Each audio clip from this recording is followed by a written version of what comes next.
The difference? I think the difference is not placed with the schools. I would say the difference is placed with parenting. First of all, we need to, I don't think we can just say there was a difference. There difference in racial boundaries, yes, but I don't think it was a difference in how the schools educated black or white.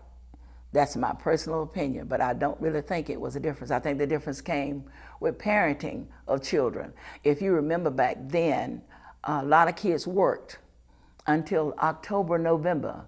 And as I said, my mom didn't feel like we needed to be one of those. Sometimes when my bus driver was Mr. Wardell Casey from Appalachia. I rode the Appalachia bus.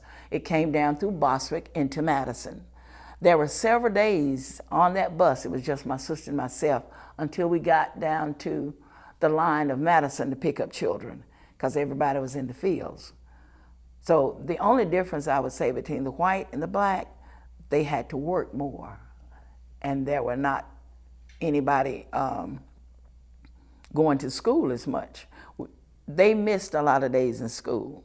We missed a lot of days as a black community in school because of the work and the laborers. For a child at work, you would probably only begin school around October, and that would be middle or late October, even sometime middle November.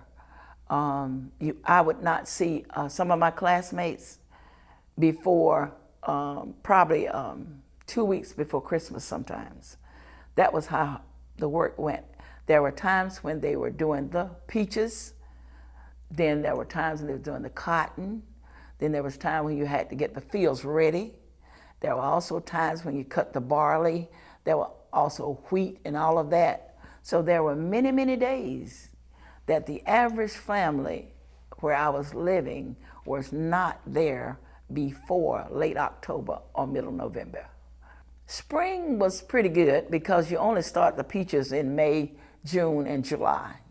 So spring was pretty good. The cotton chopping and all that stuff starts about that time as well. So it was pretty good. Of course, like I say, sometimes the parents would always get them out to get the fields ready. You know, there was some, especially boys. You might see some girls in school and not see any boys. They was out, you know, doing the tractoring and plowing and stuff and trying to get the fields ready. I saw minimal books in our school. The only difference there is my sister and I branch out to get other books, but the average child had fewer books than what you would find in the white school. That was another thing that would have been a difference. I wasn't sure how many they had, but I know there were less books with us, even though we had books to read, because there were times when I was moving from what we call the back table to the front table, the advanced table, and then she would have to wait a week or so to get me something to do, you know, to continue, because I would have moved out of whatever we had for that particular month or week.